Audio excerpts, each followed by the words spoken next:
کھل کے بولو سبحان اللہ، محبت سے کہہ دو سبحان اللہ۔ تو سنیے حضرات، جب حضور صلی اللہ علیہ وسلم اللہ کی سب سے بڑی رحمت، نعمت، فضل، احسان ہے، تو جس دن کریم آقا آئے، آپ کی جلوہ گری ہوئی، آپ کا نزول جلال ہوا، آپ کا ورود مسعود ہوا، آپ کا ظہور قدسی ہوا، آپ کی تشریف آوری ہوئی، میرے نبی کا میلاد ہوا، وہ دن بھول جانے کے قابل نہیں ہے، وہ دن یاد رکھنے کے قابل ہے، کیونکہ یہ اللہ کا دن ہے، یہ اللہ کا دن ہے۔ آئیے قرآن پڑھیے، رب ذوالجلال کی قسم، قرآن کریم کے اندر اللہ تبارک و تعالیٰ نے بار بار وہ دن یاد کرائے جن دنوں میں اللہ نے امتوں پر انعام کیا، وہ دن یاد کرائے، ان دنوں کو فرمایا یاد رکھو۔ وہ دن جس دن موسیٰ علیہ السلام کی قوم کو فرعون سے نجات ملی، رب بار بار کہتا ہے اس دن کو یاد رکھو، یاد رکھو۔ صحیح بخاری کی حدیث، سیاستہ کی حدیث، حضور سرور کائنات صلی اللہ علیہ وسلم مکہ مکرمہ سے ہجرت فرما کر مدینہ طیبہ تشریف لائے، آپ نے دیکھا کہ مدینہ پاک کے لوگ، یہاں پر یہودیوں کی اکثریت تھی، مدینہ طیبہ کے یہود وہ 10 محرم کا روزہ رکھا کرتے، عاشورے کا روزہ، عاشورہ محرم کا روزہ یہودی رکھتے تھے۔ نبی کریم صلی اللہ علیہ وسلم نے یہودیوں سے سوال کیا، پوچھا کہ اے یہودیوں، تم اس دن روزہ کیوں رکھتے ہو؟ کیا وجہ ہے، کیا سبب ہے، 10 محرم کا روزہ کیوں رکھتے ہو؟ یہودیوں نے عرض کی، یا رسول اللہ صلی اللہ علیہ وسلم، ہم یہ روزہ اس لیے رکھتے ہیں کہ ہماری کتابوں میں ہے، تورات کے اندر ہے، ہمارے سلف صالحین نے ہمیں بتایا ہے کہ 10 محرم کا دن تھا جب اللہ تعالیٰ نے حضرت موسیٰ علیہ السلام کی قوم کو، قوم بنی اسرائیل کو، یہودیوں کو فرعون کے ظلم و ستم سے نجات عطا فرمائی۔ فرعون غرق ہو گیا اور قوم موسیٰ محفوظ رہی۔ یہودیوں نے کہا کہ اس دن شکرانے کے طور پر ہم رب کا شکر ادا کرتے ہیں کہ اللہ نے ہم پر کتنا انعام کیا، ہمیں فرعون سے نجات عطا کر دی، ہم اس دن روزہ رکھتے ہیں، اس دن روزہ رکھتے ہیں۔ حضور سرور کائنات صلی اللہ علیہ وسلم نے ان کی جب یہ بات گفتگو سنی تو آپ نے یہ نہیں فرمایا کہ یہ تو بدعت ہے، تورات میں حضرت موسیٰ علیہ السلام نے تمہیں حکم دیا، تورات میں آیا ہے، رب نے کہا ہے کہ رکھو۔ حضور صلی اللہ علیہ وسلم نے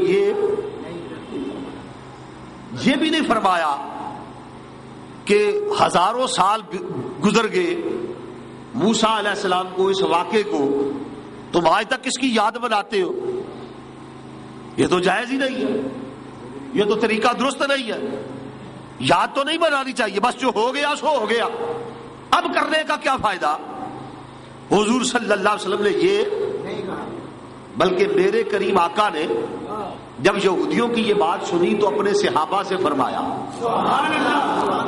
صحابہ کو فرمایا صحابہ سن لو، اور اللہ کے محبوب نے یہودیوں سے خطاب کرتے ہوئے صحابہ کے سامنے فرمایا نحنو احق منکم بموسیٰ، اے یہودیوں، موسیٰ علیہ السلام کے ہم تم سے زیادہ حقدار ہیں۔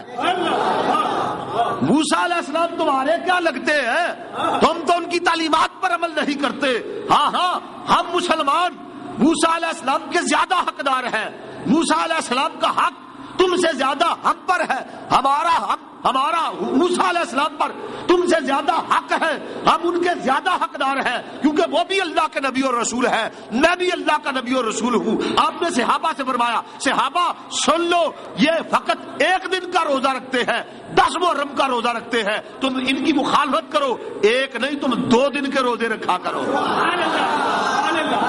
میں یا 9 اور 10 کا کر لوں یا 10 اور 11 کا کر لو، اس روزے کو ختم نہیں کیا، اس یادگار کو حضور نے مٹایا، اس یاد کو ختم نہیں کیا، فرمایا اس یاد کو باقی رہنے دو۔ لوگ کہتے ہیں اسلام میں تو یاد منانا یہ جائز ہی نہیں ہے، یہ کیوں کرتے ہیں، کس لیے کرتے ہیں؟ قرآن سے پوچھو نا۔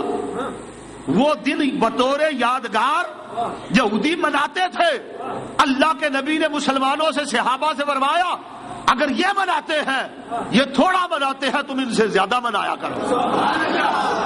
حضرات قابل توجہ بات یہ ہے کہ جس دن قوم موسیٰ کو فرعون کے ظلم و ستم سے نجات ملے، اس دن تو وہ شکرانے کے طور پر روزہ رکھے، جشن منائے، اس دن کو بطور یادگار مناتے رہے، اور جس دن ساری انسانیت کو کفر اور شرک سے نجات ملے وہ دن منانے کے لائق کیوں نہیں؟ اگر وہ دن منایا جا سکتا ہے تو یہ دن بھی بطور یاد منانا جائز ہے۔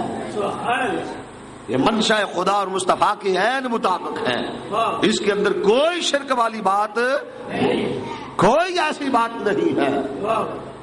ہاں، اور اس کو خود حضور سرور کائنات صلی اللہ علیہ وسلم، نبی کریم سرور کائنات صلی اللہ علیہ وسلم ہر پیر کے دن روزہ رکھا کرتے تھے۔ سیاستہ کی حدیث اس بات پر شاہد ہے۔ اللہ کے محبوب سرور کائنات صلی اللہ علیہ وسلم ہر پیر کو روزہ رکھا کرتے تھے۔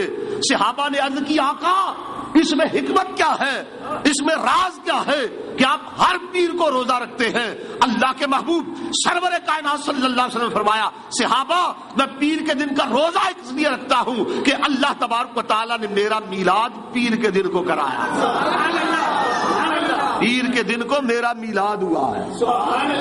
یہ کہتے ہیں جی میلاد ثابت نہیں ہے حضور نے منایا ہو، حضور صلی اللہ علیہ وسلم نے میلاد منایا ہو، حضور تو ہر پیر کو مناتے تھے، ہم سال کے بعد مناتے ہیں، حضور ہر ہفتے کو اپنا میلاد منایا کرتے تھے، ہر ہفتے کو میلاد، پیر کے دن کو میلاد فرمایا مناتے تھے۔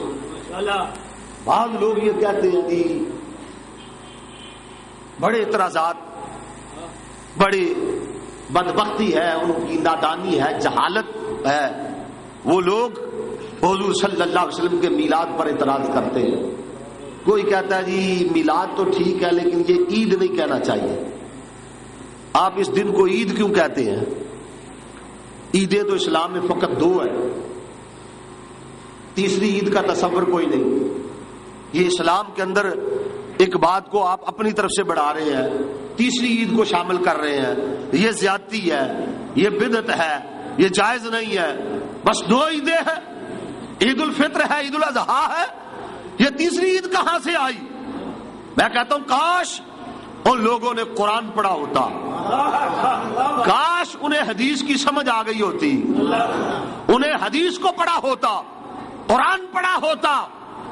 کہتے ہیں عید نہ مناؤ، یاد رکھو پہلے بات یہ ہے کہ جس دن اللہ تبارک و تعالیٰ کی طرف سے کوئی انعام ملے نا وہ دن عید کا دن ہوتا ہے۔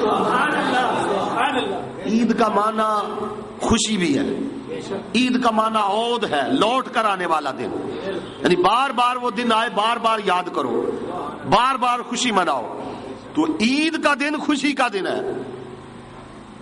قرآن کہتا ہے جس دن کوئی نعمت یا رحمت ملے اس دن عید مناؤ، اس دن عید مناؤ۔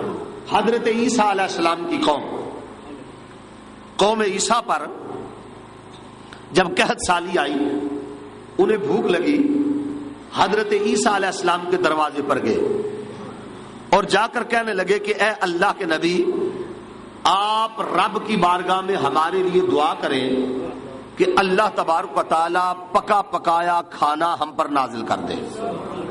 سورہ المائدہ، مائدہ کا معنی ہے دسترخوان، اللہ نے پوری ایک سورت کا نام دسترخوان رکھ دیا۔ اب ہوا کیا کہ جب عیسیٰ علیہ السلام کی بارگاہ میں قوم پہنچی، کہا کہ آپ اللہ کی بارگاہ میں دعا کریں کہ رب پکا پکایا کھانا ہم پر نازل کر دے، دسترخوان آ جائے، تیار شدہ کھانا آ جائے۔ اللہ کی بارگاہ میں دعا کریں. حضرت عیسیٰ علیہ السلام نے دعا کے لیے ہاتھ اٹھائے, اللہ کی بارگاہ میں دعا مانگی. حضرت عیسیٰ علیہ السلام کے لبوں سے جو دعا نکلی رب کو اتنی پسند آئی کہ اللہ نے قیامت تک کے لیے اس دعا کو قرآن میں محفوظ کر دیا. حضرت عیسیٰ علیہ السلام کی دعا سنو. عیسیٰ علیہ السلام نے دعا مانگی, ربنا انزل علینا مائدۃ من السماء تکون لنا عیدا لاولنا لآخرنا. حضرت عیسیٰ علیہ السلام نے دعا مانگی, یا اللہ ہم پہ پکا پکایا کھانا بھیج, دسترخوان نازل کر. یا اللہ جس دن تو وہ پکا پکایا کھانا بھیجے گا وہ دن ہمارے لیے عید کا دن ہوگا.